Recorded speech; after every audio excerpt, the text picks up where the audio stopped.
అసెంబ్లీలా లేదు. ఎవరి నోటికొచ్చినట్టు వాళ్ళు మాట్లాడుతున్నారు. మర్చిపోయిన బూతుల్ని గుర్తు తెచ్చుకొని మరీ తిట్టుకుంటున్నారు. బయటకు వచ్చి మా అంత మంచోళ్ళు లేరని ఎవరి కాళ్ళు సర్టిఫికేట్లు ఇచ్చుకుంటున్నారు.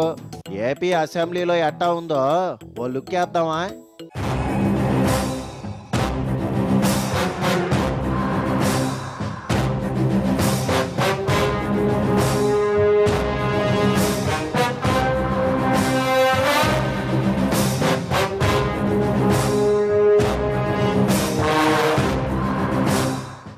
వడ్డమ్మ బడవ, ఇండియా పాకిస్తాన్ మ్యాచ్కి కూడా ఎంత టెన్షన్ ఉండదేమో.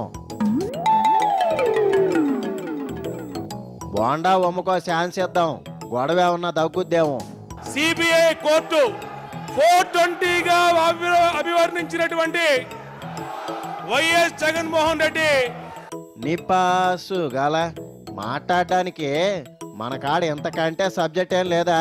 తన 420ల చేత ఈ సభలో ఎట్టగోలుగా చేపిస్తున్నారనే విషయాన్ని సభలో ప్రజలందరూ కూడా 1,00,000 కోట్ల మంది ప్రజలందరూ కూడా చూస్తారు అధ్యక్ష. 1,00,000 కోట్ల మందే ప్రపంచం అంతా కలిపినా అందులో 10వ వంతు కూడా ఉండదు. 16 నెలలు జైల్లో ఉండి ఇవాళ ఖైదీ నంబరు 6093 ఇది నిజం కాదా అని జగన్మోహన్ రెడ్డి గారిని అడుగుతా ఉన్నా అధ్యక్ష. గిచ్చి గొడవ పెట్టుకోవడం అంటే ఇదే. వాళ్ళేదో అంటారు, నీకేడో గాలుద్ది. ఇవాళ ఈ సభలో మేం మాట్లాడే ప్రతి మాటకి కూడా అది ఒక విలువ ఉంది. నిజమైన మాటలు ఒరే నిజాలు నిదానంగా చెప్పొచ్చు, కేకలు ఎందుకని?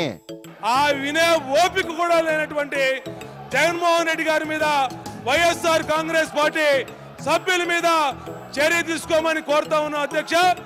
వాళ్ళు చెవులు సవరదీసి అనడానికి మీరేదో పొగడుతున్నట్టు. ఆ రోజా గారు ఇష్టం వచ్చినట్టు బండ బూతులు మాట్లాడుతూ ఉంది. గారు అంట ఇట్టగే గౌరవంగా మాట్లాడుకుంటే ఏ గొడవ ఉండదు. రోజా ఆంటీ గారి మీద కూడా చర్య తీసుకోమని కోరుతున్నాం అధ్యక్ష.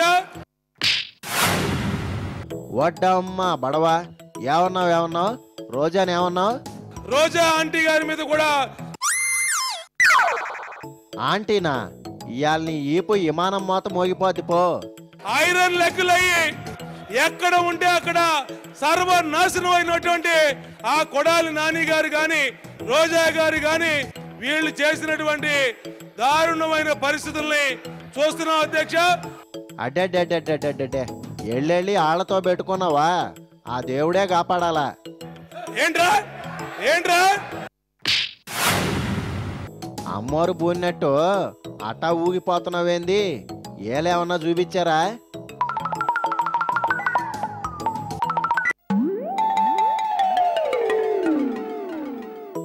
శివ బార్లో కూడా ఇట్టా మాట్లాడుకోరు. నువ్వు బయటికి రా, మాట్లాడుకుందాం. చిన్నప్పుడు నువ్వు చదువుకున్న కాలేజీ అనుకున్నావా, అసెంబ్లీ అనుకున్నావా?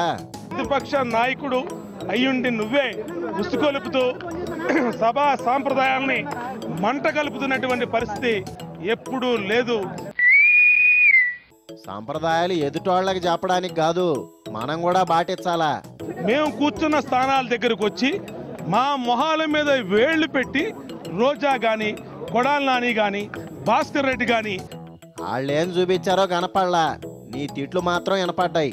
వాళ్ళ దగ్గరేమో స్పీకర్ లేదు. వాళ్ళు మమ్మల్ని అసభ్యమైనటువంటి మాటలు మాట్లాడుతుంటే నీ మాత్రం పోడు లేడని నువ్వు మైక్లో తిడితే ఎన్నోళ్ళు ఏమైపోవాలా? ఇప్పుడు అన్ని కూడా స్పీకర్ గారికి కంప్లైంట్ ఇచ్చాం. ఆ రికార్డులు కూడా తీమన్నాం. ఇవాళ రికార్డులు తీస్తా ఉన్నారు. నోట్లో నుంచి బూత్ వస్తే మైక్ పని చేయకుండా మీకోసం కొత్త సాఫ్ట్వేర్ కనిపెట్టాలా? మేము మా అధికార పార్టీ శాసనసభ్యులు ఉన్న ప్లేస్కి వాళ్ళు రాకూడదు. నువ్వు ఆంటీ అంకుల్ అంటుంటే వాళ్ళ కోపం వచ్చి ఉంటది. ప్రతిపక్ష పార్టీగా వాళ్ళ సీట్లలోంచే వాళ్ళు లెక్కకూడదు. ఎట్టట లెగిస్తే నోటికొచ్చినట్టు తిడతావా? లెగిసినా స్పీకర్ పోడియం దగ్గరికి వెళ్తే వాళ్ళు ప్రొటెస్ట్ చేసుకునే పరిస్థితి అక్కడి వరకే ఉంటుంది. కానీ మేమున్నటువంటి అధికార పార్టీ శాసనసభ్యులు ఉన్న ప్లేస్కి వాళ్ళు రాకూడదు. తిట్లు నీకే కాదు బొండా, వాళ్ళకు కూడా వస్తాయని మర్చిపోబాక. మమ్మల్ని మాటలంటే పడేదానికి వాళ్ళ కింద బానిసలం కాదు.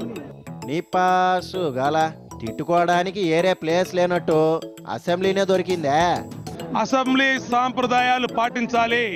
అసెంబ్లీ సాంప్రదాయాలు పాటించకపోతే ఒరేయ్ ఒసే అంట లేస్తావా? సీట్లో స్పీకర్ ఉన్నది ఎందుకు? పాటించే తట్టుగా వాళ్ళ మీద స్పీకర్ గారు యాక్షన్ తీసుకుంటారు. ఆ యాక్షన్ కోరుతున్నాం. నీ తిట్లు రికార్డుల్లోంచి తీసేశారంట.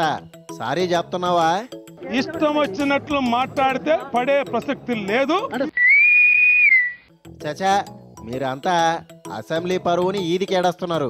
ప్రతిపక్ష పార్టీ అవతల పక్క ఉంది, అధికార పార్టీ యువతల పక్క ఉంది. ఇక్కడికి రావాల్సిన అవసరం వాళ్ళకి ఏంటి? ఊపు మీద వచ్చారే అనుకో, వెళ్ళిపోమని మర్యాదగా చెప్పొచ్చుగా. శాసనసభ్యుల్ని వాళ్ళు మాట్లాడే భాష, ముఖ్యంగా రోజా. ఇందాక ఆంటీ అన్నావు, యాడా ఎదురుపడబాక. మా సీట్ల దగ్గరకు వచ్చి ఆమెకేం పనండి? ఆమె సీట్ ఎక్కడా? ఎందుకు వచ్చిందో నిన్నేమంటదో రోజానే అడగదాం.